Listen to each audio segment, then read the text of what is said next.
Ada beliau yang menulis kitab, ada kita semua menjadi pahala dan menambah rasa takut kita kepada Allah Subhanahu wa ta'ala.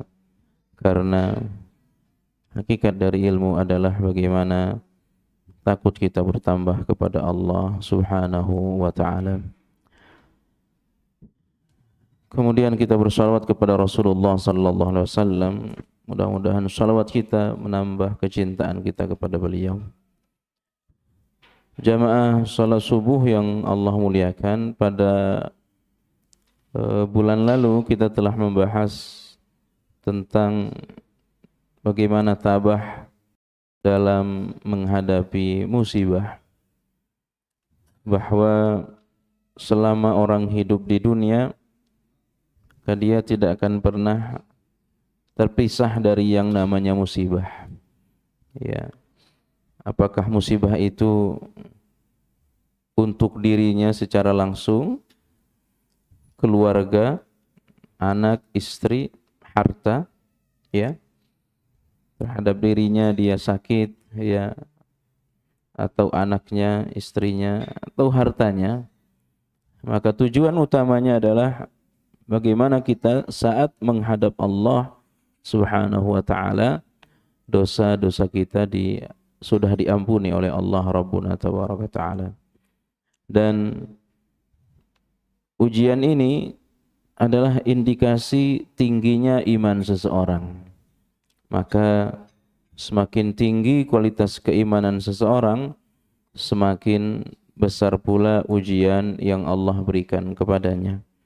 Oleh sebab itulah orang yang paling besar ujiannya adalah para nabi, karena tentu ujian mereka paling tinggi juga, ya, iman mereka paling tinggi, ya.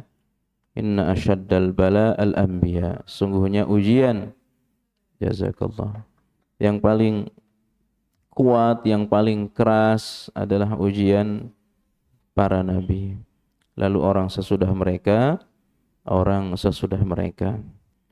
Bapak Ibu yang dimuliakan Allah Subhanahu wa ta'ala, dan ujian ini juga indikasi orang itu dicintai oleh Allah Subhanahu wa ta'ala. Maka ada orang-orang yang dicintai oleh Allah, diantaranya adalah mereka yang diuji oleh Allah. Idza ahabballahul abda ibtalah. Apabila Allah Subhanahu wa ta'ala mencintai seseorang, maka orang itu diuji oleh Allah Subhanahu wa ta'ala. Oleh sebab itulah Bapak Ibu yang Allah muliakan, di dalam hadis yang diriwayatkan oleh Imam Ibnu Majah bahwa di hari akhir nanti ahlul afiyah, orang-orang yang jarang diuji, ya, orang yang selalu sehat, ya, mereka itu di hari akhir iri. Mereka cemburu kepada siapa? Orang-orang yang sering diuji. Ya. Orang-orang yang hidupnya selalu diuji. Ya, sering sakit, ya. Maka orang yang jarang diuji ini dia cemburu, Pak. Ya, dia cemburu. Pada saat Allah Subhanahu wa taala memberikan pahala besar, ya. Pada saat derajat mereka di hari akhir ditinggikan oleh Allah. Ya, siapa yang sering diuji ini? Ya. Tentu dengan ujian itu dia sabar, bukan sekedar diuji. Banyak orang diuji tapi tidak sabar. Ya, dia sabar dengan ujian dan sering ujian itu datang bertubi-tubi. Ya. Maka orang seperti ini akan dicemburui, akan, ya, orang-orang yang banyak iri kepadanya. Ya, setelah Allah Subhanahu wa ta'ala memberikan pahala besar kepada mereka, sampai-sampai mereka berkata, ya, andai dulu tubuh kami ditusuk dengan pisau, ya, sebagai bentuk apa? Sebagai bentuk, ya, iri mereka, cemburu mereka, ya, subhanallah. Jadi, ya, bukan berarti kita minta kepada Allah agar kita diuji. Bukan berarti kita minta kepada Allah agar kita berpenyakit, tidak. Tapi kalau itu Allah berikan kepada kita, itu tandanya derajat kita ditinggikan oleh Allah Subhanahu wa ta'ala. Nah, terutama mohon maaf mereka yang sudah berusia di atas mungkin 50 tahun ke atas, ya. Itu kan sudah rentan dengan penyakit, ya. Sudah macam-macam keluhan, ya. Dan tentu juga kalau sudah 50 tahun ke atas, penyakit yang sering diderita itu juga di antara tanda semakin dekatnya kematian, ya. Maka di dalam Al-Qur'an surah Fatir ketika penghuni neraka berteriak, ya, di dalam neraka, wahum yastarihun, mereka berteriak, ya, tidak kuat, mereka merasakan siksa berat di dalam neraka. Apa kata Allah Subhanahu wa taala? Mereka minta keluar, ya, dari neraka. Bukankah kami telah, ya, memanjangkan umurmu, ya, sampai usia 60, ya, sampai usia 70, tapi tidak masuk surga. Itu sebenarnya orang kalau umurnya panjang, peluang masuk surganya itu lebih terbuka, ya, lebih terbuka. Umur 50, umur 60 itu sudah macam-macam penyakit yang barangkali dulu tidak pernah dirasakan saat berusia 40, saat dia berusia 30, tidak ada, ya, yang dirasakan. Maka Bapak Ibu, orang kalau sudah berusia 50, 60 macam-macam penyakit, maka insya Allah itu sebagai penggugur dosa, ya. Dan musibah ini dalam bentuk sakit adalah satu, ya, satu kemuliaan juga dari Allah. Apa kemuliaannya? Kemuliaan dia tidak mesti beribadah secara normal, atau bahkan dia tidak bisa beribadah lagi, tapi tetap mendapatkan pahala, ya. Tentu dengan syarat waktu dia masih sehat, rajin beribadah. Maka kata Rasulullah sallallahu alaihi wasallam, ada dua orang yang tetap mendapatkan catatan pahala, ya. Ada dua orang yang tetap mendapatkan catatan pahala meskipun dia tidak bisa beribadah secara normal atau bahkan tidak beribadah. Yang pertama adalah orang yang sedang safar, orang yang sedang bepergian, ya. Kalau kita bepergian, maka ada syariat namanya syariat jamak qasar. Orang yang sedang bepergian, dia tidak mesti berpuasa, termasuk puasa sunnah, ya. Meskipun dia tidak melaksanakan qabliyah, ba'diyah, ya, kecuali qabliyah subuh tetap dia jaga. Dia tidak mengerjakan qabliyah zuhur, dia tidak mengerjakan ba'diyah maghrib, ba'diyah isya, tetap dia dapat pahala, Pak. Ya, tetap dapat pahala. Ya. Dia tidak kerjakan tuh ba'diyah maghrib, ba'diyah isya, karena kan ada jamak. Ya, jamak maghrib dengan isya. Berarti tidak ada ba'diyah maghrib, tidak ada ba'diyah isya. Jamak zuhur dengan asar, tidak ada ba'diyah zuhur. Ya. Tapi tetap dapat pahala ba'diyah, dapat pahala qabliyah. Dari mana tuh dia dapat pahala? Dari kebiasaan sebelum dia bepergian. Sama dengan orang yang sakit. Ya, sama dengan orang yang sakit. Orang yang sakit, jangankan sholat sunnah, sholat wajib saja, aduh, terasa berat sekali. Ya, terasa berat. Ya, tumit berat, punggung berat, ya. Ya. Juga tidak ke masjid. Ya, saya alhamdulillah dari hari Ahad baru 2 hari kemarin sehat. Ya, 4 hari saya sakit. Ya, nggak kuat ke masjid. Ya. Nah, kalau kita sudah terbiasa sholat sunnah, ya, terbiasa ke masjid waktu masih sehat, tiba saatnya kita sakit, tidak ke masjid, tidak kuat, ya, maka tetap kita dapat pahala ke masjid, tetap mendapatkan pahala qabliyah, ba'diyah. Dari mana tuh dapat catatan pahala? Dari kebiasaan sebelum sakit. Makanya Bapak Ibu yang Allah muliakan, Sakit ini bagi orang beriman, ya satu di antara hikmahnya dia disuruh istirahat oleh Allah, ya. Dia disuruh mungkin banyak dengan keluarga begitu ya. Ya. Lalu dia tidak mesti beribadah seperti ibadah orang yang sehat, ya, tapi tetap dapat pahala. Ya. Maka ketika dalam perang Mut'ah, ya, dalam perang Tabuk, ya, Rasulullah sallallahu alaihi wasallam, sesungguhnya ada orang, ya, tidaklah setiap lembah yang kita lewati, masirna masiratan wala wadiyan, ya, tidaklah setiap lembah yang kita lewati dan setiap jalan yang kita lalui kecuali ada orang yang bersama mereka. Tapi mereka di Madinah, ya, mereka di Madinah, ya, mereka di Madinah tapi bersama kita, ya. Apa maknanya ibadah Allah? Ya, kata Syekh Al-Utsaimin dalam syarah hadisnya, mereka memang di Madinah, tapi setiap lembah yang kalian lewati, mereka ikut. Setiap jalan yang kalian lalui, mereka juga ikut. Ya, fisik mereka di Madinah. Apa? Ya, ini mereka ikut dapat pahala. Ya, mereka ikut mendapatkan ganjaran. Kenapa padahal mereka di Madinah? Mereka dapat pahala. Karena mereka sekarang sedang sakit. Sebelum sakit, mereka juga biasa ikut perang. Ya. Sebelum sakit, waktu masih sehat, mereka ikut berjihad mengangkat senjata seperti kalian. Tapi karena sekarang mereka sakit, akhirnya mereka tidak ikut, ya. Maka orang yang diuji oleh Allah, mungkin ada saudara kita yang sekarang sedang sakit, ya.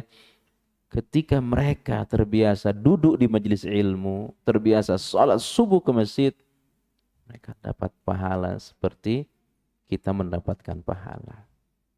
Maka pelajaran pentingnya, manfaatkanlah kesehatan kita ini. Ya, benar-benar kita selama masih sehat, gunakan sebaik-baiknya untuk beribadah. Sehingga jika Allah mentakdirkan kita sakit, maka sakit itu membawa hikmah bagi kita, tidak berlelah dalam beribadah, tapi kita mendapatkan pahala. Nah, orang yang diuji juga oleh Allah secara khusus ujian penyakit, ya, maka doa-doa mereka ini mustajab, Bapak Ibu. Doa-doa mereka dikabulkan oleh Allah Subhanahu wa taala. Ya. Maka kalau kita sedang sakit, jangan ada ucapan-ucapan kecuali ucapan-ucapan yang baik. Ya. Kecuali zikir, kecuali doa. Karena apa? Doa kita ini dikabulkan oleh Allah. Ya. Itu di antara bentuk tabah kita dalam ujian. Ya. Maka ketika kita mendapatkan ujian, ya, tidak ada yang keluar kecuali hal yang baik. Ya. Dan berharaplah, ya, agar kita, ya, atau berdoalah dengan hal-hal yang terbaik kepada Allah SWT. Ya. Nah, Bapak Ibu yang dimuliakan Allah Subhanahu wa taala, tentu orang yang diuji ini oleh Allah SWT, lalu dia tabah, lalu dia sabar, maka semakin besar peluang dia masuk syurga. Allah katakan, am hasibtum an tadkhulul jannata walamma ya'lamillahu alladhina jahadu minkum wa ya'lamas sabirin. Apakah kamu mengira akan bisa masuk surga sebelum Allah mengetahui kesungguhan kalian bagaimana memperjuangkan surga? Ya. Bagaimana memperjuangkan surga? Nah, harus diperjuangkan. Kalau perjuangan ke surga kita ini tidak hebat, tidak sehebat para sahabat, tidak sehebat orang-orang dulu, ya. Yang kedua, apa? Wa ya'lamas sabirin. Sebelum Allah Subhanahu wa taala mengetahui bagaimana tingkat kesabaran kalian. Kalau sudah sabar, ya para ulama membagi sabar itu kan diantaranya Ibnu Qayyim membagi sabar itu ada sabar dalam ketaatan, ya, as-sabru fit ta'ah, sabar dalam ketaatan, ya. As-sabru fi tarkil ma'asi, sabar dalam meninggalkan maksiat, ya. As-sabru, sabar terhadap al-masaib, terhadap musibah-musibah, ya. Sabar melawan orang kafir, ya. Itu diantara bentuk-bentuk kesabaran. Maka Allah katakan, jangan pernah mengira kalian akan masuk surga sebelum Allah mengetahui kesungguhan kalian menggapai surga itu dan mengetahui kesabaran kalian. Ya, paling tidak sabar dalam musibah tadi. Ya, sabar dalam musibah. Maka orang yang mendapatkan musibah lalu dia bersabar, sesungguhnya peluang masuk surganya itu sangat terbuka. Ya. Tapi sekali lagi bukan berarti kita berdoa meminta kepada Allah, ya Allah berikan ujian berat kepada saya, karena belum tentu kita bisa bersabar. Tapi kalau Allah sudah uji kita Bapak Ibu yang Allah muliakan, berlatihlah, berusahalah untuk bisa bersabar. Nah Bapak Ibu yang Allah muliakan, kita juga sampaikan bahwa sesungguhnya ujian yang Allah berikan kepada kita ini jauh lebih sedikit dibanding banyaknya nikmat yang Allah anugerahkan kepada kita. Ya, maka Bapak Ibu yang Allah muliakan, kita pelajari kisah Nabi Nuh alaihi salam. Nabi Nuh diuji dengan ujian yang panjang. Sekian ratus tahun, hampir 1000 tahun. Ya. Ujian dari dalam diri keluarga sendiri, ujian dari luar, ya. Hampir setiap orang-orang menggelar Nabi Nuh, terutama anak kecil, orang gila, ya. Meninggal anak ini diganti dengan generasi yang baru. Gelar lagi yang mereka berikan kepada Nabi Nuh gila. Ya. Itu gelar-gelar yang diberikan kepada Nabi Nuh, gila. Ditambah lagi ujian anaknya tenggelam di depan Nabi Nuh sendiri. Ya. Istrinya juga Allah katakan sebagai orang yang menjadi penghuni neraka. Ya. Artinya banyak sekali ujian yang Allah berikan kepada Nabi Nuh. Ya. Lama sekali beliau diuji oleh Allah. Tapi apa gelar yang Allah berikan kepada Nabi Nuh? Bukan hamba yang bersabar. Gelar yang Allah berikan kepada Nabi Nuh justru abdan syakura. Hamba yang bersyukur. Bukan hamba yang bersabar. Pastilah Nabi Nuh bersabar, Pak. Pasti. Ya. Tapi gelar yang melekat pada Nabi Nuh adalah abdan syakura. Hamba yang bersyukur. Ya. Itu nanti terbawa sampai di padang mahsyar. Ya. Ketika orang-orang datang kepada Nabi Adam minta syafaat, ya. Karena dianggap sebagai bapaknya para nabi, Abul Bashar, manusia pertama, ya. Dia malu karena dia punya masalah, datang kepada Nabi Nuh. Ya. Karena kata orang-orang saat itu, engkau adalah hamba yang bersyukur. Nah, pertanyaannya, kenapa Allah Subhanahu wa taala menggelar Nabi Nuh sebagai hamba yang bersyukur, bukan hamba yang bersabar? Bapak Ibu yang Allah muliakan, karena dari sekian panjang beliau diuji oleh Allah Subhanahu wa taala, ya, seolah-olah itu tidak pernah terjadi dalam hidupnya dengan sedikit nikmat, ya, yang dia rasakan. Meskipun nikmat itu sedikit, tapi bagi Nuh itu sangat banyak. Sangat banyak. Dibanding dengan 900 tahun beliau menghadapi ujian. Ya, tidak ada artinya yang 900 tahun dengan nikmat Allah. Apalagi kita. Kita diuji baru sekian tahun. Tapi kita telah merasakan nikmat sekian puluh tahun dari Allah. Ya.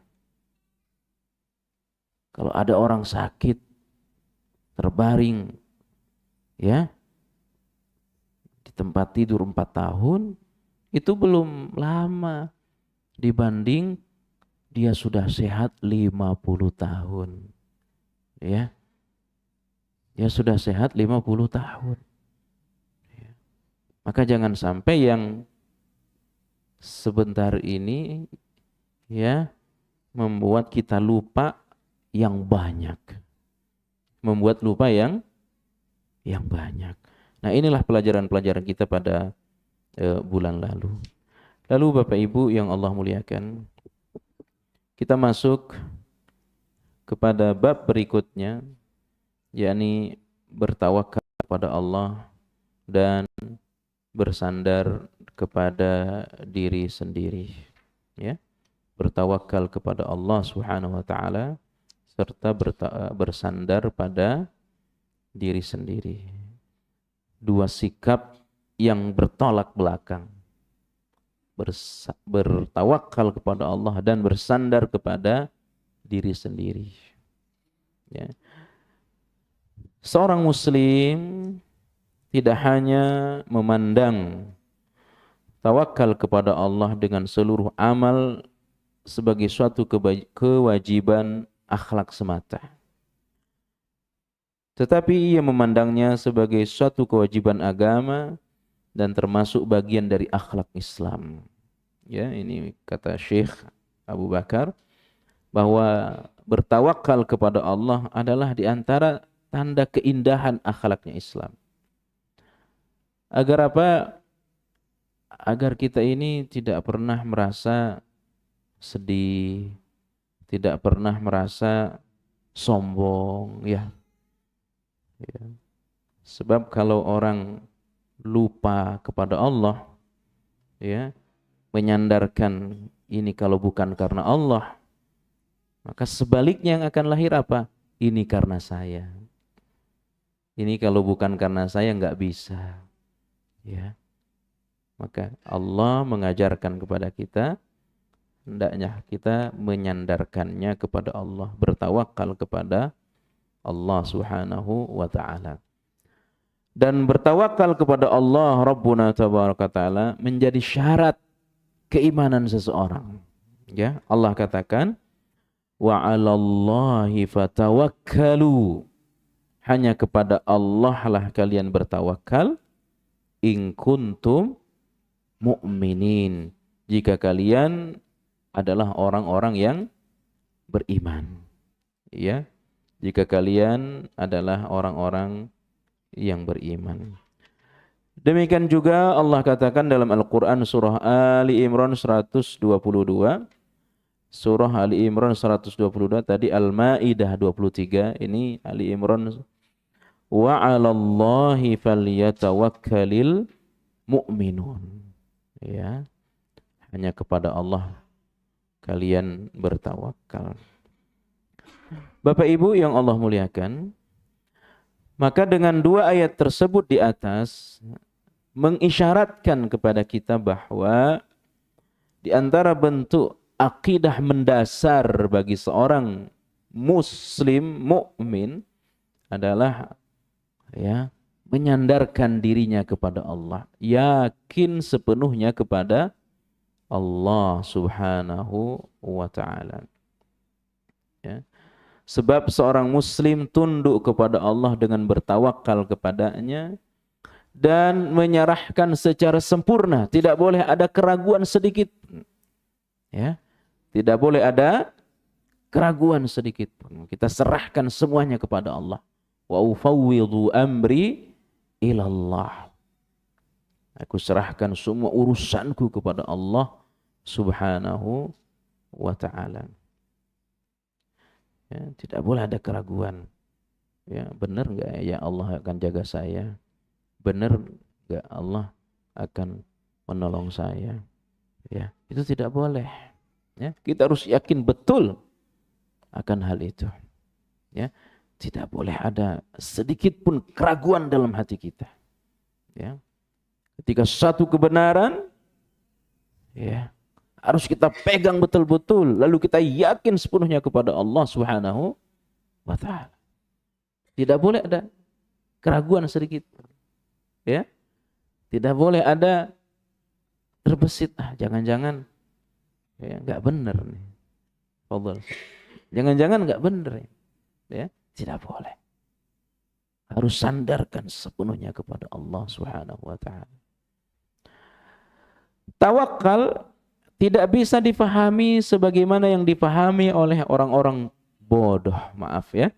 Tidak bisa difahami sebagaimana difahami oleh orang-orang bodoh terhadap agama Islam. Dan seperti yang difahami oleh orang-orang yang memusuhi akidah kaum muslimin. Mereka memahami bahwa tawakal hanyalah untaian kalimat yang diucapkan oleh lisan dan tidak difahami oleh hati. Jadi tawakal itu bukan sekedar basa-basi. Dia harus tertanam kokoh di dalam hati. Ya, saya tawakal lah, udah serahkan aja sama Allah. Tapi hatinya goyah, hatinya ragu. Ya. Maka karena tawakal ini bagian dari akidah, bagian dari keimanan, maka iman itu letaknya di hati. Bukan hanya di dalam kata-kata. Al-imanu ma waqara fil qalb. Iman itu apa yang tertanam kokoh di dalam hati. Itu iman. Ya. Bukan sekedar basa-basi. Ya, ada Allah ini. Tapi hatinya takut. Tapi hatinya ya goyah. Itu enggak benar. Dia bukan hanya ucapan lisan semata. Ya, yang tidak sampai ke dalam hati. Digerakkan oleh mulut, ya, tetapi tidak dimengerti oleh akal dan tidak direnungkan oleh pikiran. Maka kalau kita renungkan, kita tidak akan pernah takut di dunia ini, Pak. Bagaimana? Bagaimana saya akan takut kepada manusia sementara saya dilindungi oleh Zat yang maha besar. Dalam hal rezeki, bagaimana saya takut tidak akan makan? Bagaimana saya takut kalau saya punya anak banyak? Sebab kan kadang-kadang orang takut, cukup anak satu saja, gimana ngumpanin makannya? Gimana ngasih makannya? Bagaimana saya takut? Bagaimana itu akan saya ucapkan sementara saya memiliki Zat ya yang maha kaya? Ya. Harus dia lahir, tawakal ini lahir dari buah pikiran yang bersih. Ya. Memikirkan kebesaran Allah Subhanahu wa taala. Bapak Ibu yang Allah muliakan. Kemarin saya nonton video orang yang merekam kejadian tsunami Aceh. Ya, seorang perempuan. Dia yang merekam. Itulah video yang tersebar. Saya tonton. Begitu mau terjadi, dia pegang kuat kameranya. Lalu dia minta kepada Allah, ya Allah, izinkan saya terus mengambil video kejadian ini untuk membesarkan-Mu ya Allah. Kalaupun saya mati ya Allah, maka selamatkan hasil ini untuk menyampaikan kepada dunia bahwa Engkau maha besar ya Allah. Ya. Kalaupun saya mati ya Allah dengan kejadian tsunami ini, tapi ya Allah tolong selamatkan hasil tangkapan saya ini untuk ditonton oleh banyak orang dalam rangka membesarkan Engkau. Ya, begitu hebatnya dia. Ya. dan dia pun diselamatkan oleh Allah Subhanahu wa taala. Dia yakin betul kepada Allah. Ya. Membesarkan Allah Subhanahu wa taala. Jadi pertama, kita harus yakin betul kepada Allah. Ya, harus yakin betul, besarkan dulu Allah. Ya.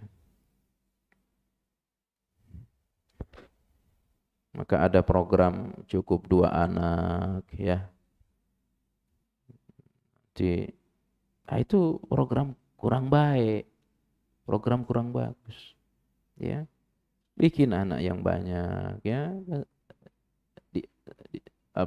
Pada satu sisi memang kan Nabi juga senang kalau umatnya banyak. Tapi pada sisi yang lain kita ingin membuktikan bahwa kita ini punya Allah yang maha kaya. Ya. Tapi jangan juga mengenyampingkan asbab dunia. Ya. Jangan juga menyampingkan sebab dunia. Ia bertawakal tetapi mengabaikan sebab-sebab. Ya. Bagaimana saya takut lapar, Allah maha kaya. Tapi cukup di rumah. Ya, di rumah. Tinggal nunggu. Itu juga enggak benar. Memang Allah menjamin rezeki kita. Allah menjamin kehidupan kita. Ya. Tapi belajarlah seperti burung. Ya. Ada sebab kenapa burung itu makan. Kenapa dia kenyang? Ada sebabnya. Ya. Kenapa Nabiullah Ibrahim alaihissalam meninggalkan istrinya?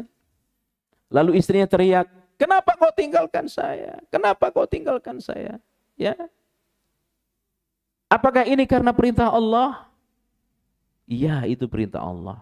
Begitu dia dengar ini perintah Allah, maka Allah tidak akan pernah menyia-nyiakan saya. Tapi apakah cukup dengan keyakinan itu? Tidak.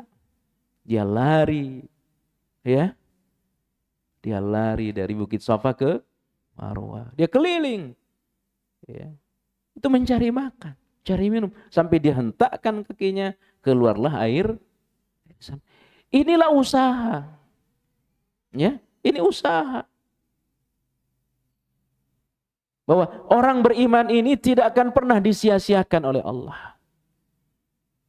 Tidak akan pernah diabaikan oleh Allah Subhanahu wa taala. Tapi jangan sekedar ucapan itu. Harus ada upaya. Ya, harus ada usaha. Itulah yang disebut dengan sebab. Jangan meninggalkan amal. Ya. Jangan meninggalkan amal.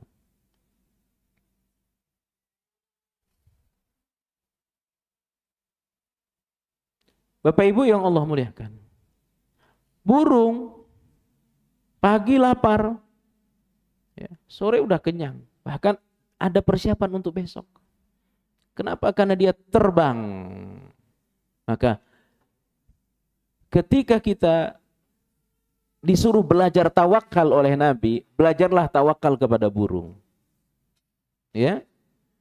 Jadi ketika kita disuruh belajar bagaimana tawakal yang benar, belajarlah kepada burung, kata Nabi.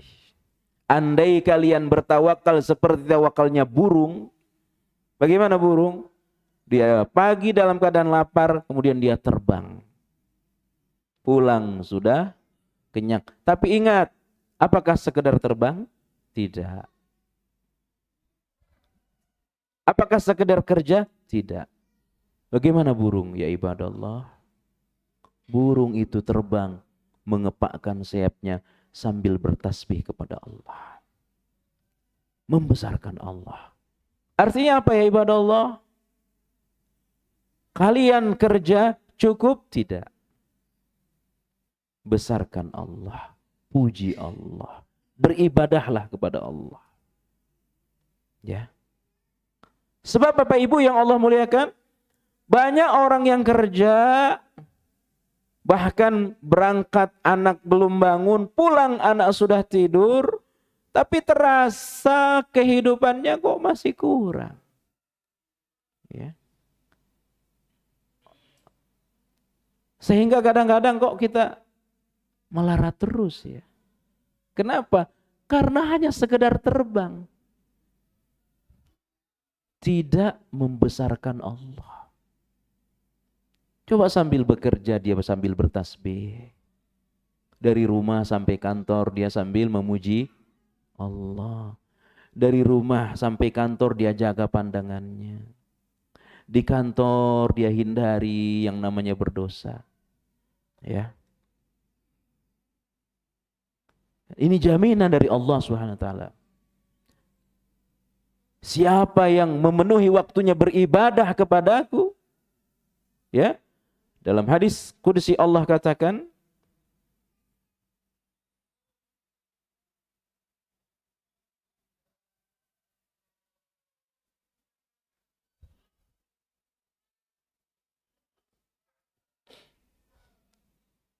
dengarkan baik-baik hadis Rasulullah sallallahu alaihi wasallam, hadis qudsi ya. Yaqulullahu subhanahu, Allah berfirman, Allah Subhanahu wa taala berfirman, "Ya bna Adam, wahai anak Adam, tafarragh li'ibadati, tafarragh li'ibadati." Luangkanlah waktumu untukku, kata Allah. Luangkan waktumu untukku dalam beribadah. Amla sadraka ghinan, amla sadraka ghina. Maka aku, kata Allah Subhanahu wa taala, akan penuhi dadamu dengan kekayaan. Akan penuhi dadamu dengan kekayaan. Wa asudda faqrak. Wa asudda faqrak. Dan aku akan menutupi kamu dari kemiskinan. Menutupi kamu dari kemiskinan. Ini hadis qudsi, jaminan dari Allah Subhanahu wa taala. Ya bna Adam, tafarragh li'ibadati amla sadraka ghinan. Penuhilah waktumu beribadah kepadaku, maka aku akan penuhi dadamu dengan kekayaan. Wa asudda faqrak, akan menghilangkan kefakiran darimu. Wa illam taf'al mala'tu sadraka syughla wa lam asudda faqrak. Namun jika tidak, hanya sekedar bekerja, bukan beribadah. Jadi syarat orang bertawakal itu kerja. Tapi kalau dalam bekerja bukan dalam rangka beribadah, justru dia bekerja bermaksiat, maka kata Allah Rabbuna tabaraka ta'ala, aku akan penuhi hatimu dengan kesibukan.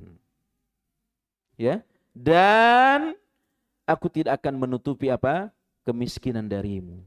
Memang dia kerja. Berangkat sebelum anak bangun, pulang anak sudah tidur. Mestinya kaya nih orang. Tapi kenapa tetap miskin, melarat kehidupannya? Karena hanya sebatas kerja. Justru di tempat kerja dia maksiat. Dari rumah sampai kantor pandangan tidak terjaga pada aurat-aurat yang terumbar. Beda dengan burung, ya ibadah Allah. Burung dia terbang sambil bertasbih kepada Allah. Burung terbang sambil membesarkan Allah.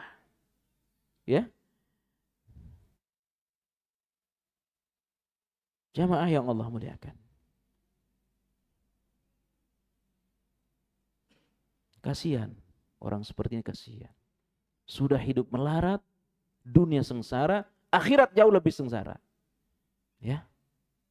Kerja pontang-panting.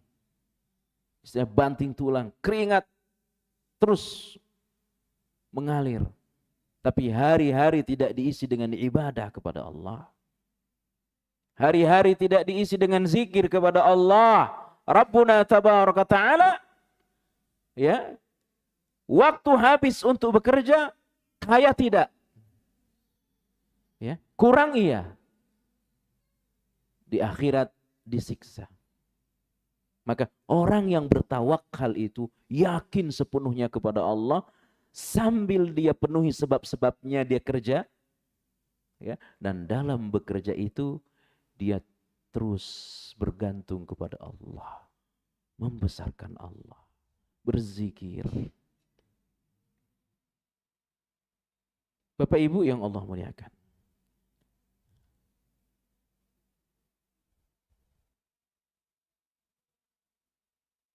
jadi bertawakal tapi mengabaikan sebab, meninggalkan pekerjaan, merasa cukup dengan kehinaan dan kerendahan di bawah slogan tawakal kepada Allah dan redha terhadap takdir, ini keliru. Kalau Allah mau buat saya kaya, ada saatnya nanti saya kaya, tapi enggak berusaha. Nah, ini bodoh. Ini jahil. Ya.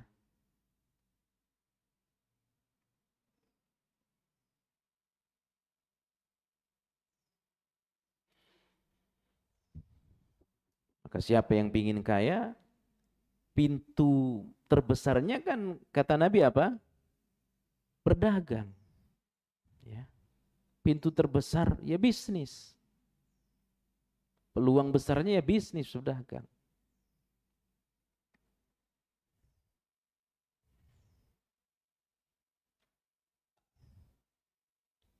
Di dalam hadis yang lain juga Nabi katakan bahwa kaitannya soal rezeki, bahwa kita ini tidak akan pernah meninggal dunia, Pak, ya, sampai kemudian jatah rezeki kita ini kita habiskan. Ini kaidah yang harus kita pegang. Kita tidak akan pernah meninggal dunia sebelum jatah rezeki ini kita habiskan. Dan rezeki kita tidak akan pernah tertukar dengan rezeki orang lain. Maka kata Nabi, fa'ajmilu fi talabih. Perbaiki, perindah cara menjemput rezeki itu. Ya. Perindah, perbaiki. Dengan cara haram kamu dapat, dengan cara yang halal kamu dapat, udah cara yang halal saja udah. Ya. Ibadah kamu dapat, tidak ibadah juga dapat. Udah, kerja sambil ibadah. Pas sama-sama dapat. Ya. Kasihan sekali. Ada yang lelah bekerja tapi tidak ibadah, ada yang lelah kerja juga ibadah. Sudah mendingan lelah sambil ibadah. Ya. Kan orang kerja sama-sama lelah semua. Enggak ada yang enggak lelah. Ya. Enggak ada yang enggak lelah. Cuma ada yang lelahnya dia ikuti dengan ibadah, ada yang diikuti dengan main HP. Ada yang lelah, habis itu judi. Sama-sama lelah. Ya. Saya mohon maaf, kemana-mana kan online. Ceramah kemana-mana online. Kalau waktu istirahat mas, ada yang tidur-tiduran, ada yang judi. Itu banyak. Ya, banyak yang sambil nongkrong, sambil main judi. Ya, itu lelah. Tapi ada yang waktu istirahat, ya, dia ke masjid. Ya. Ini jaminan. Fa'ajmilu fi talabih. Perbaiki cara menjemput rezekimu, kata Nabi. Ya. Dengan cara haram kamu dapat, dengan cara halal juga dapat. Pasti sama-sama dapat. Kamu lelah dapat, lelah dengan ibadah juga dapat. Ya. Dan jangan salah seperti yang saya katakan tadi, saya mah kalau udah menjadi orang kaya cukup di rumah, kalau Allah sudah takdirkan kaya, kaya juga nanti waktunya. Itu bodoh, enggak benar. Ya. Memang kaya takdir pilihan Allah, tapi ada sebabnya. Ya. Ada sebabnya. Ya. Sebabnya ya kerja, usaha. Tidak mesti sekolah tinggi-tinggi. Seorang muslim memahami tawakal yang merupakan bagian dari keimanan dan akidah sebagai bentuk ketaatan kepada Allah. Ya. Jadi kenapa kita tawakal? Karena ini perintah Allah. Ya. Maka tawakal adalah bentuk ketaatan kepada Allah dengan menghadirkan seluruh sebab yang dipinta untuk suatu amalan yang hendak dikerjakan. Ya. Maka kalau kita kerja, ini bentuk tawakal kita kepada Allah. Maka kerja bagi kita ibadah. Ya. Kerja bagi kita ibadah, bukan beban. Ya. Maka tidak ada ceritanya seorang bapak terbebani menghidupi anaknya. Tidak ada. Berat pasti. Ya. Apalagi orang-orang tua seperti orang tua kami, para nelayan. Ya, bisa 6 hari di tengah laut, Pak. 1 tahun pisah dengan keluarga. Banyak. Ya, berat. Bapak menahan rindu pada anak itu luar biasa. Ya. Tetapi itu dia lakukan sebagai bentuk tawakalnya kepada Allah. Ya, 6 hari diterjang ombak, badai, hujan lebat, panas. Ya, takut. Oh, manusiawi yang takut ombak manusiawi. Tapi itu bisa hilang, ya, bisa tidak ada lagi rasakan. Untuk apa? Kerja. Kerja adalah ibadah. Kalau tidak seperti ini, gimana saya ngasih makan anak saya? Itu kata orang-orang kampung. Ya. Jadi saya ulangi, tawakal yang merupakan bagian dari akidah seorang mukmin dengan mengerjakan sebab-sebabnya, maka itulah bentuk ketaatan kita kepada Allah. Ya. Kenapa kau berdagang? Karena saya taat kepada Allah. Ya. Kenapa kau jual beli? Taat kepada Allah. Karena saya pingin kaya. Manusiawi enggak, Pak? Wajar enggak orang kita pingin kaya? Wajar. Enggak ada larangannya kita jadi orang kaya. Enggak ada. Bahkan bagus kalau orang Islam ini kaya, tidak wajib, bagus kalau orang Islam kaya. Ya, karena saya pingin kaya, ya saya berdagang. Ini bentuk tawakal saya. Maka selama kau berdagang dapat pahala. Selama kau jual beli dapat pahala. Pingin kaya, iya, tapi tidur-tiduran. Itu bodoh. Engkau tidak patuh kepada Allah. Engkau tidak taat kepada Allah. Ya. Jadi dia adalah bentuk ketaatan kepada Allah dengan menghadirkan seluruh sebab-sebab yang dipinta untuk satu amal yang hendak dikerjakan. Maka Bapak Ibu yang Allah muliakan, mohon maaf kalau ada di antara kita yang kerjanya ya apa saja, ya bangunan, ya saya tidak malu, kami keluarga anak-anak nelayan, ya. Mereka hebat, para nelayan itu sangat hebat jika niat ikhlas karena Allah. Para driver-driver, ya, ojek-ojek online itu luar biasa pahalanya di sisi Allah. Ya, karena punya istri, punya anak. Ya. Oh, Allah Maha Kaya, nggak bakal lapar. Anak saya nggak bakal lapar, istri saya nggak bakal kelaparan. Iya, bisa jadi iya. Sekedar kau di rumah, tapi mohon maaf makannya hasil bantu orang lain, itu hina, Pak. Ya, gak ada mulianya kalau kita makan dapat bantuan dari orang kecuali darurat, kecuali terpaksa. Ini lakinya masih gagah, suaminya masih kuat, masih tegap, masa senang dapat bantuan dari orang? Jangan. Ya, seorang suami malu lah kalau mereka makan hasil, makanya kerja, ya, kerja di dalam agama kita ini ibadah sebagai bentuk tawakal kita kepada Allah Subhanahu wa Ta'ala. Ya. Ia tidak akan terobsesi pada hasil tanpa mengerjakan sebab-sebabnya dan tidak mengharapkan buahnya tanpa melakukan proses-prosesnya. Ya, maksudnya bagaimana kita akan kaya kalau tidak bekerja? Bagaimana kita bisa makan kalau tidak bekerja? Bisa, tapi tadi dengan dengan dibantu. Padahal Nabi sudah menjamin, ya, rezeki yang paling baik itu adalah hasil keringat sendiri, ya. Bukan tidak boleh Pak kita dibantu, boleh. Darurat terpaksa. Ya. Malaikat Jibril pernah berpesan kepada Nabi, Pak. 5 wasiat malaikat Jibril kepada Nabi. Ya. Yang pertama, ya. Hiduplah engkau sesuka hatimu, tapi ingat engkau akan mati wahai Muhammad. Ishma syi'ta fa innaka mayyitun. Hiduplah sesuka hatimu, ingat tapi engkau akan mati. Wa'mal ma syi'ta fa innaka majziyun bih. Sudah Muhammad, lakukan apa saja yang ingin engkau lakukan. Silahkan mau ngapain. Tapi ingat, semua perbuatanmu akan dimintai pertanggungjawab di hari akhir nanti. Wa ahbib man syi'ta fa innaka mafariquhu. Cintai siapa saja yang ingin kau cintai wahai Muhammad. Tapi ingat, kalian akan berpisah. Kalian akan berpisah. Ya? Siapapun yang kita cintai, kita akan berpisah. Kecuali cinta kepada Allah tidak akan terpisah. Yang keempat, wa'lam, ketahuilah, anna syarafal, kemuliaan seorang mukmin itu ada pada 2 perkara. Kemuliaan dan harga diri seorang mukmin ada pada 2 perkara. Apa itu? Salat malam. Selama engkau salat malam, engkau akan mulia.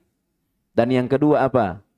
Wastighna 'anil nas, jangan butuh kepada manusia. Jangan butuh kepada manusia. Selama masih ada dia mah saya enggak bakal kelaparan.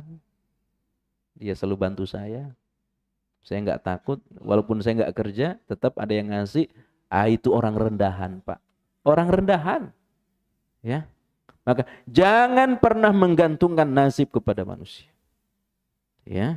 Berpeluh, berkeringat untuk memberi makan anak dan istri. Itu mulia di hadapan Allah Subhanahu wa ta'ala. Maka kerja bagi orang beriman itu ibadah. Berdagang bagi orang beriman itu ibadah. Ya. Nah, Bapak Ibu yang Allah muliakan. Jadi, tawakal bagi seorang muslim adalah amalan dan harapan yang disertai dengan ketenangan hati, ketentraman jiwa, serta keyakinan mutlak bahwa apa yang dikehendaki Allah pasti terjadi dan apa yang tidak dikehendakinya tidak akan pernah terjadi. Ya, ini dengarkan baik-baik. Tawakal bagi seorang muslim adalah amalan dalam hati dan harapan yang disertai dengan ketenangan hati. Maka semakin kuat tawakal kita kepada Allah, semakin tenang hati kita. Ya. Ketentraman jiwa, keyakinan mutlak bahwa apa yang dikehendaki oleh Allah pasti akan terjadi. Dan yang tidak dikehendaki oleh Allah tidak akan pernah terjadi. Dan sesungguhnya Allah tidak akan menyia-nyiakan pahala orang-orang yang berbuat baik. Seorang muslim yang mengimani ketentuan-ketentuan Allah Subhanahu wa taala di alam semesta, maka ia akan mempersiapkan sebab-sebab yang menjadi tuntutan suatu amal serta mengarahkan kesungguhan dalam menghadirkan dan menyempurnakan sebab-sebab tersebut, ya. Namun ia tidak pernah meyakini bahwa sebab itu satu-satunya yang menentukan. Saya kalau nggak kerja nggak bakal makan. Keliru juga. Ya. Saya kalau nggak berdagang tidak akan kaya. Salah. Ya. Saya kalau tidak berobat tidak akan sehat. Nggak benar. Karena yang nyehatin adalah Allah. Berobat itu perantara saja. Begitu kau sehat, jangan kau katakan, kalau bukan karena dokter itu saya nggak bakal sehat. Keliru, itu syirik. Tapi karena Allah melalui perantara dokter itu saya sehat, itu yang benar. Ya. Ketika engkau sakit, Tawakal kesehatan kepada Allah. Gimana caranya? Berobat. Ya, lalu minta kepada Allah kesehatan. Ketika kau sehat, maka yakinkan yang nyehatin saya Allah melalui perantara dokter, melalui perantara obat. Ya, itu yang benar.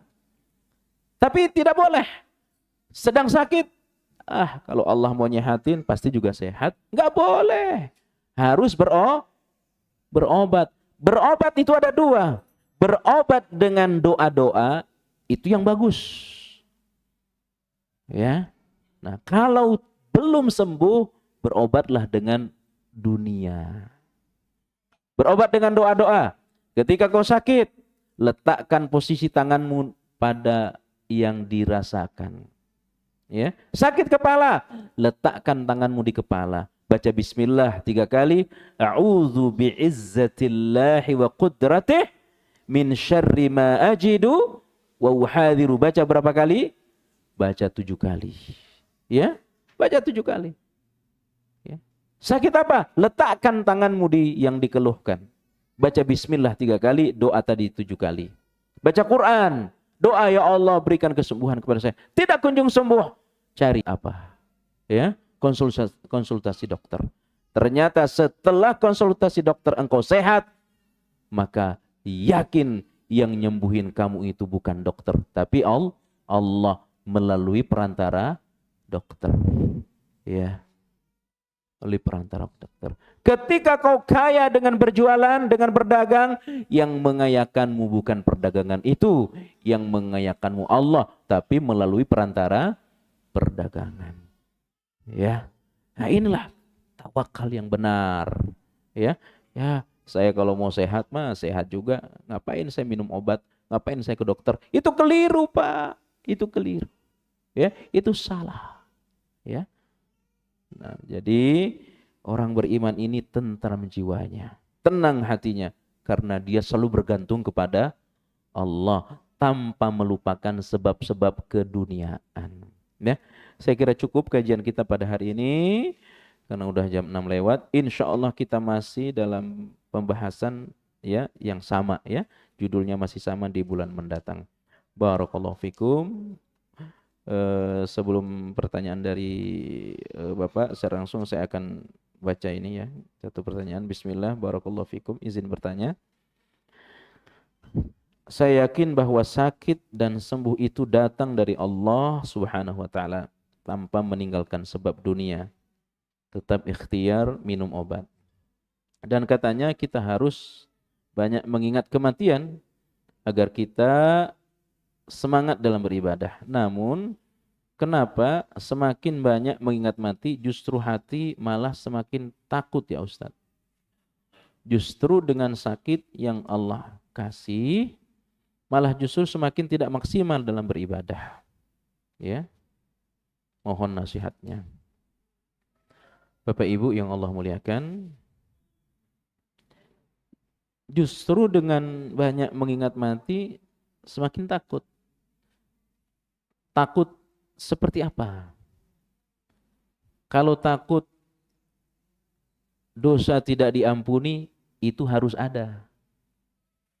Ya, takut ibadah tidak diterima, itu harus ada. Ya. Jadi semakin kita ingat mati, semakin takut dosa tidak diampuni, itu harus ada. Namun di dalam diri orang beriman ini tidak boleh lepas 2 perkara. Apa 2 perkara? Harap dan takut. Bainal khaufi war raja. Antara harap dan cemas. Dalam kondisi engkau sudah tua, sakit-sakitan, harap harus lebih dominan. Ya. Berharap, ya Allah, ibadahku engkau terima semua, ya Allah. Ya Allah, berharap dosa-dosaku semua engkau ampuni, ya Allah. Ini harus lebih dominan saat engkau sudah tua dan sudah berpenyakit. Ya. Tapi sambil ada, jangan-jangan ibadah saya nggak diterima, jangan-jangan tobat saya nggak diterima, jangan-jangan dosa saya tidak diampuni, itu tetap ada. Tapi itu tidak boleh mendominasi. dalam kondisi tua, dalam kondisi berpenyakit, ya. Nah, harus lebih mendominasi harapan kepada Allah, ya, harapan kepada Allah. Tapi ketika engkau masih sehat, engkau masih muda, yang harus lebih mendominasi itu takut. Jangan-jangan tobat saya nggak diterima. Jangan-jangan ya dosa saya nggak diampuni. Ketika dosa saya tidak diampuni, lalu saya meninggal masih muda seperti ini, apa bekal saya kepada Allah? Ya, maka itu akan menumbuhkan semangat. Bapak Ibu yang Allah muliakan, orang semakin dia takut mati, semakin bersiap-siap, Pak. Ya. Tidak ada di antara kita yang tidak takut mati. Allah katakan Quran, "Faman kana yarju liqa'a rabbih." Ya, siapa yang berharap perjumpaan dengan Allah Subhanahu wa taala. Kata Aisyah radhiyallahu anha, semua kami takut mati. Tapi dengan ayat ini, jadi kematian itu biasa saja. Kematian biasa saja. Ya. Mau sakit, mau sehat, pasti akan mati. Ya. Nikmatnya sesudah mati jumpa Allah. Ya. Nikmat sesudah mati jumpa, maka ini yang menyemangati kami, kata Aisyah. Ya, ini yang menyemangati kami. Nah, ketika kau sedang sakit, berarti itu tandanya mati sangat dekat. Ya. Maka saya sering sampaikan, orang naik pesawat itu kematian dekat kepadanya. Ya. Kenapa? Ketika terjadi hal yang tidak diinginkan, ya, lalu kecelakaan, ya, udah kemungkinan selamanya kan sangat kecil. Maka orang dalam kondisi naik pesawat tiba-tiba turbulence, ya, itu tidak ada kata-kata selain astagfirullah, mohon ampun kepada Allah. Saya merasakan betul, ya. Saya Pak ya, bolak-balik naik pesawat, ya, ke Jeddah. Saya hampir jarang tidur, ya. Sudah sangat sering naik pesawat, sudah sangat sering, ya. Begitu terbang, begitu naik pesawat sampai landing ke Jeddah, belum tentu saya tidur, ya. 9 jam, paling tidur setengah jam, paling tidur 1 jam. Tanya ke istri saya, ya. Saya tidak bisa tidur kalau pesawat. Kenapa? Saya ingin mempersiapkan diri. Ketika terjadi hal yang tidak diinginkan, pesawat jatuh, saya ingin memastikan ucapan terakhir saya la ilaha illallah. Ya, ucapan terakhir saya apa? La ilaha illallah. Ya. Ketika pokoknya kalau terbang, saya ada trauma naik pesawat. Ada trauma terus terang. Ya, saya nggak mau naik pesawat yang dekat-dekat, tapi ketika naik pesawat yang jauh mau. Ketika ke Jeddah mau saya, karena persiapan matinya lebih kuat. Ya. Ketika udah goyang sedikit, saya pegang kuat-kuat, lisan saya terus mengucapkan la ilaha illallah. Ingin saya pastikan bahwa itulah kalimat terakhir saya meninggal dunia. Artinya apa? Orang kalau sedang sakit itu berarti persiapan matinya itu luar biasa. Ya. Persiapan kematiannya luar biasa, sudah sangat siap dia meninggal dunia, ya. Yang berikutnya, jika seorang akhwat butuh untuk mendidik dirinya dengan kursus-kursus, sedangkan orang tuanya kurang mampu, apakah akhwat itu harus bekerja? Ya. Belum menikah, tidak apa-apa akhwat bekerja, ya, untuk membantu orang tuanya selama yang pertama, ya, tidak ada unsur fitnah. Apa unsur fitnahnya? Di tempat kerjaannya tidak ada percampur bauran antar laki-laki dengan perempuan. Itu yang pertama. Pastikan tempat kerjanya itu steril dari fitnah laki-laki. Ya. Yang kedua, ketika dia kerja, tiba-tiba ditugas kemana, ya oleh kantornya, ingat ada hukum safar. Seorang perempuan tidak dibenarkan bepergian safar jauh tanpa seorang mahram. Kenapa, Pak? Perempuan yang paling baik itu banyak di rumah. Perempuan yang terbaik itu banyak di rumah. Tapi ini orang tuanya nggak mampu. Dia ingin membantu orang tua, ya. Apakah dia boleh bekerja? Boleh dengan syarat terpenuhi tadi. Mudah-mudahan ya orang-orang seperti ini diberikan kelapangan rezeki oleh Allah dengan dia berdagang, ya, dengan dia punya usaha online dan sebagainya. Akhirnya yang tidak harus keluar rumah, yang tidak harus ketemu laki-laki, ya. Mudah-mudahan orang-orang seperti ini, ya, sekali lagi diberikan rezeki yang banyak, hartanya diperbanyak oleh Allah, dia bisa membantu orang tuanya. Barakallahu fikum. Yang lain silahkan. Silakan, Pak. Assalamualaikum warahmatullahi wabarakatuh. Assalamualaikum warahmatullahi wabarakatuh. Alhamdulillah Ustadz tadi katanya telah kembali pulih ya. Alhamdulillah. Setelah mudah-mudahan selalu dilindungi dan disehatkan selalu. Amin. Amin. Saya tertarik dengan mukadimah tadi yang disampaikan Ustadz di awal tadi bahwa ketika seorang muslim yang terbiasa dengan ibadahnya khususnya ke masjid gitu ya, ketika dia sakit atau dia tidak mampu ke masjid maka Allah akan menghitungnya sebagai pahala begitu ya. Nah ini kembali ke saya pribadi.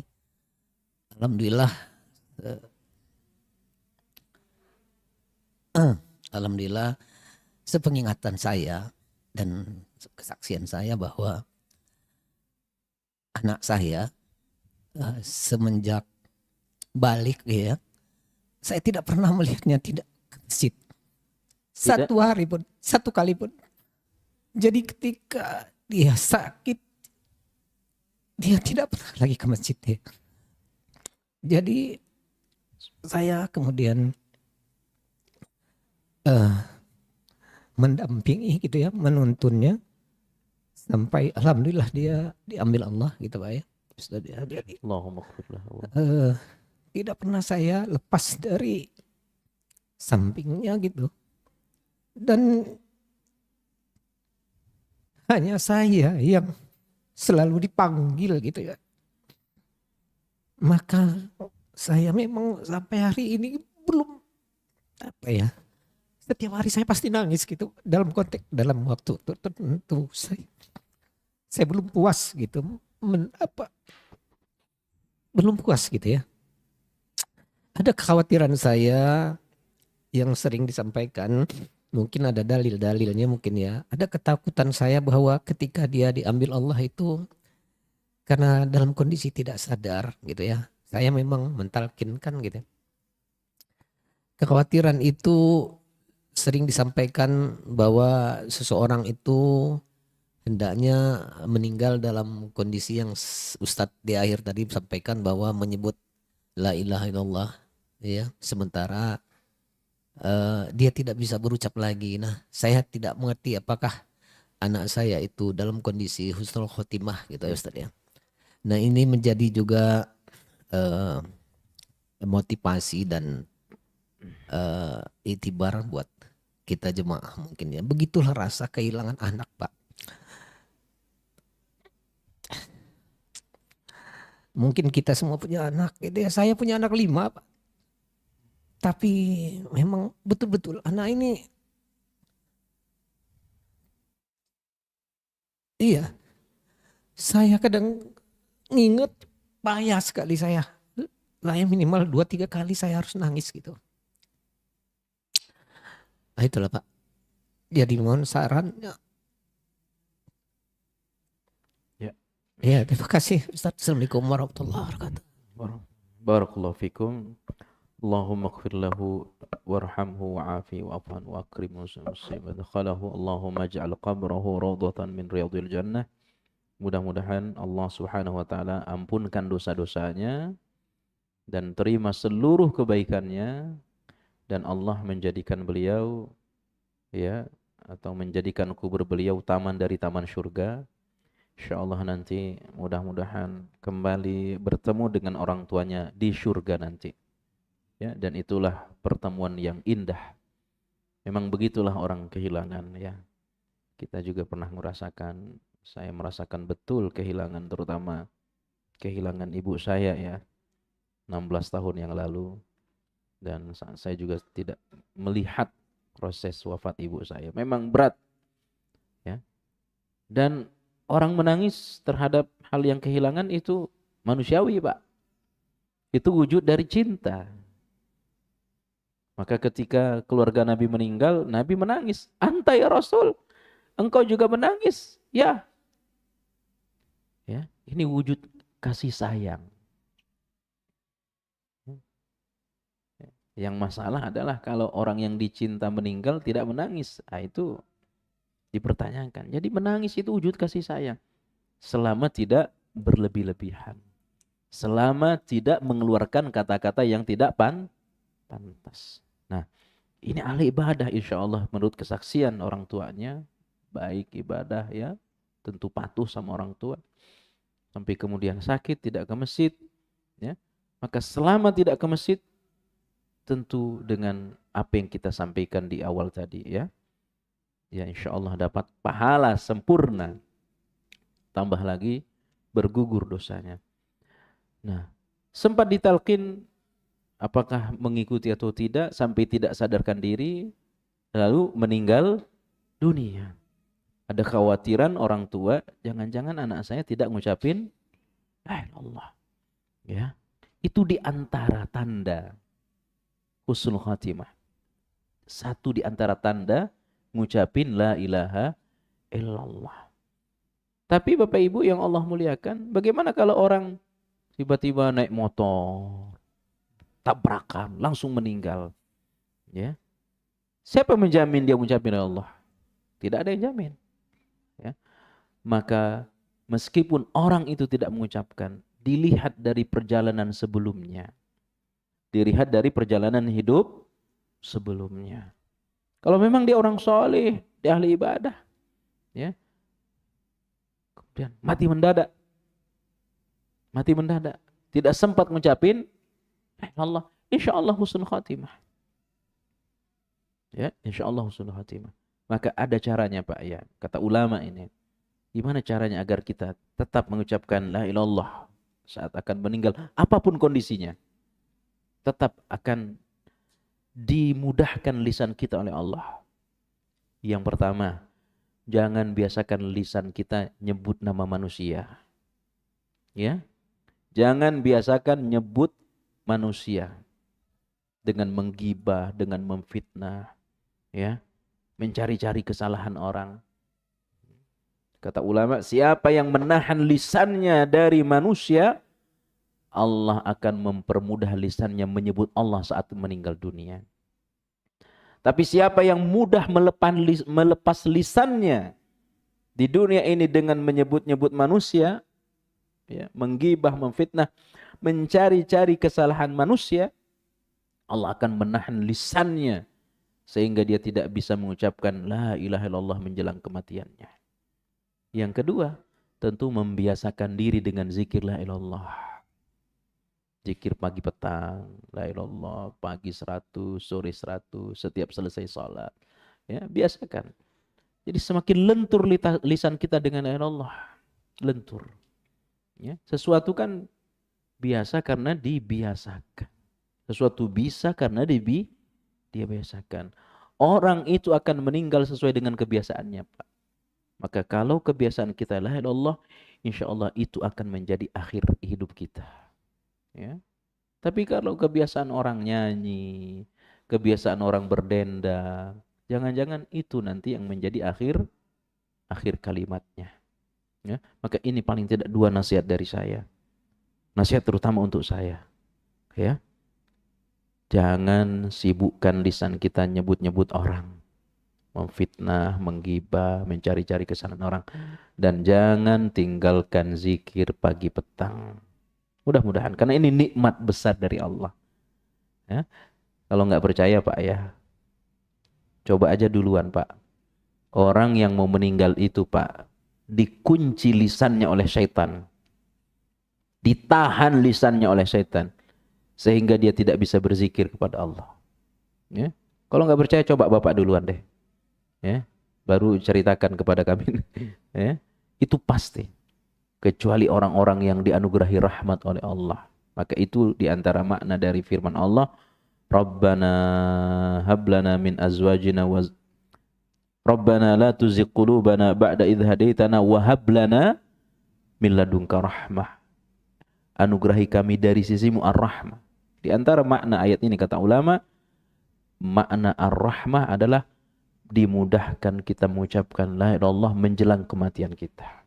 Ya, mudah-mudahan ya beliau sekali lagi akan dilihat dari perjalanan hidup sebelum beliau sakit. Maka itulah penilaian ya. Dan tentu ya di antara tanda husnul khatimah itu apa? Orangnya ini masih disebut-sebut kebaikannya sudah meninggal. Itu doa Nabi Ibrahim surah Asy-Syura ya. Waj'alni lisana sidqin fil akhirin. Ya. Kemana dia ya? Oh dia sudah meninggal. Oh pantesan dia nggak ada di saf pertama ya. Biasanya kalau dia masih hidup itu dia selalu di sini kalau salat itu. Jadi yang diingat tentang dia saf pertama. Ini husnul khatimah. Kemana dia ya? Udah lama nggak kelihatan di majelis ilmu. Oh kamu nggak dengar info ya dia udah meninggal. Pantesan dia nggak ada di majelis ilmu. Ya, Masya Allah. Jadi yang terkenang tentang dia itu adalah rajin duduk di majelis ilmu. Ini husnul khatimah. Kemana dia? Kamu nggak tahu dia udah meninggal. Oh pantesan kampung aman. Ya, biasa kalau ada dia orang-orang nggak aman tuh. Ini su'ul khatimah nih. Kemana dia? Dia udah meninggal. Alhamdulillah motor saya aman ya. Ini su'ul khatimah orang seperti ini. Demikian kajian kita, saya cukup ya, nggak ada lagi. Subhanakallah bihamdik asyhadu an la ilaha illa anta astaghfiruka wa atubu ilaik. Mudah-mudahan apa yang kita kerjakan hari ini diterima oleh Allah Subhanahu wa taala. Kita selalu dalam bimbingan Allah Subhanahu wa taala, dan yang sakit di antara kita mudah-mudahan sakitnya diangkat oleh Allah. Dan yang meninggal di antara kita mudah-mudahan kubur mereka Allah jadikan taman dari taman syurga. Assalamualaikum warahmatullahi wabarakatuh.